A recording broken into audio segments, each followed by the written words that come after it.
This is a pretty decent view we got here. We got out of Neel Gap a little late today. I had to replace my sleeping bag. It was just way too constricting for me. So we're only going to do 6.5, I think it is today, and we'll go from there. But I thought I'd show you guys this. Yet another view, but I can't complain. But Squirt and I think we're going to start heading downhill now, we hope, and get to our shelter. So.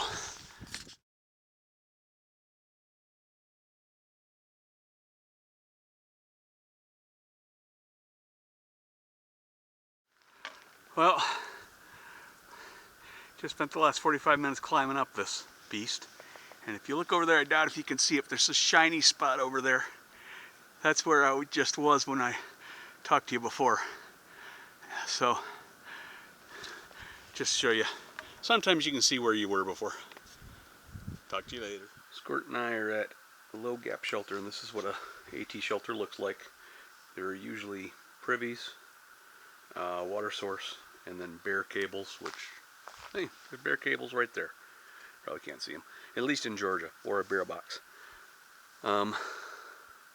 Give you guys an update as far as how we're feeling. Hillary's got a bit of a quadricep pull, and I've got a twinge in my left knee on the IT band, but it's only certain downhills, so we're hoping we can get into Hiawassee, and if we have to, take a zero to let those things rest up.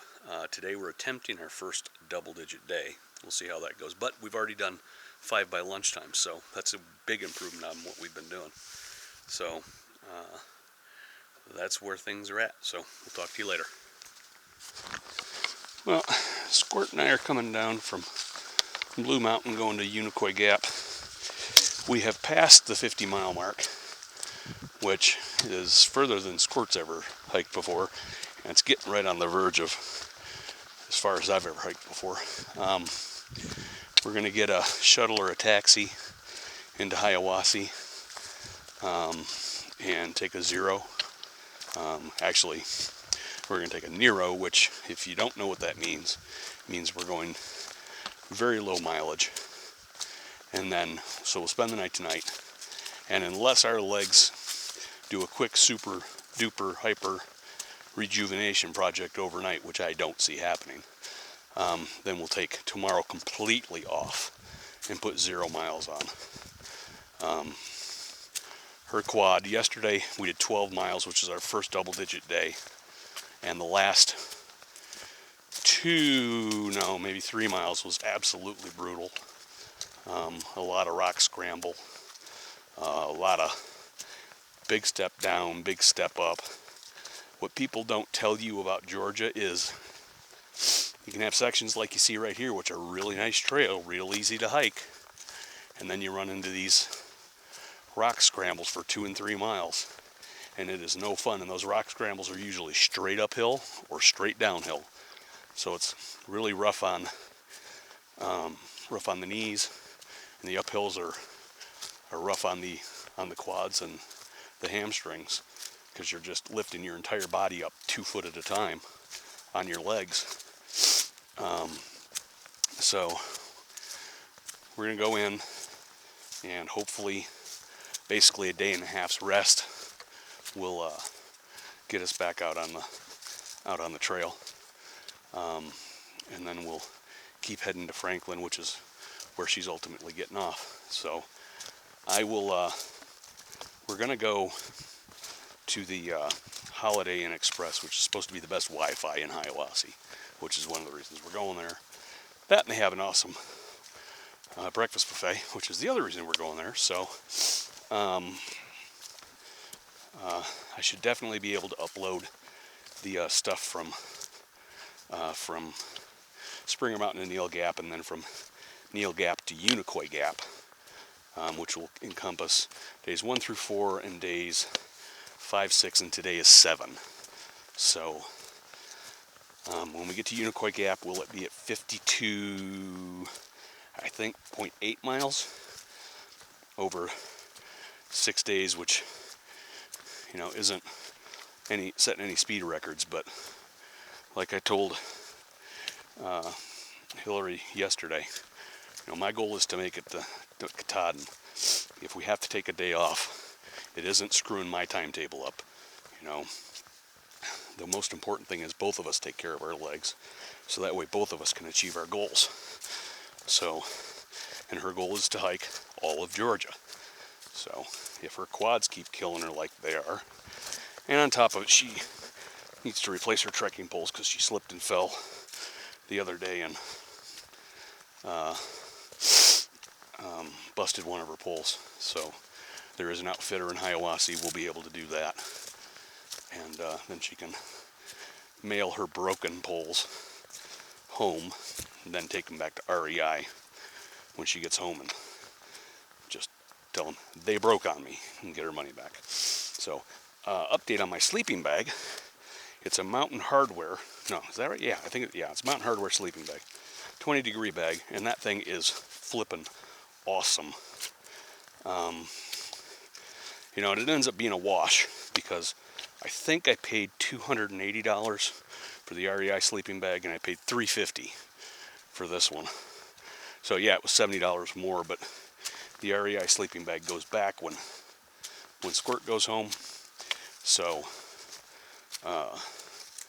you know, it ends up essentially being a wash, but for the last 2 nights I've actually slept in my sleeping bag, which I hadn't, you know, the whole time we've been out, because it was just the REI bag was too constricting.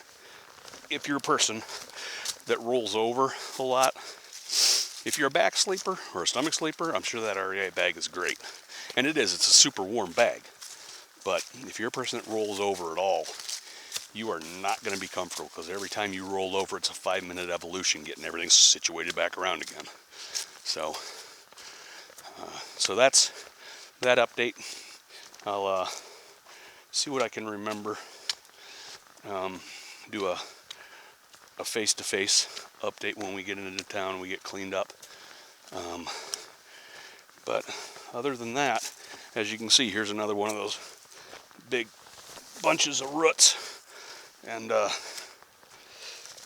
big downhill steps, you know, where you need your trekking poles, and these are the ones that give me the problems with my knee. And it was doing it coming down Blood Mountain, but okay, we'll sit down and tie it. We've had a big catastrophe. Or I can tie it for you. All right, I'll talk to you guys later. I'm back again. I figured nothing. Talking to the camera. Figured if I can kind of show you guys one of the reasons I got this mount that can go on my pack strap was to show people the stuff like this.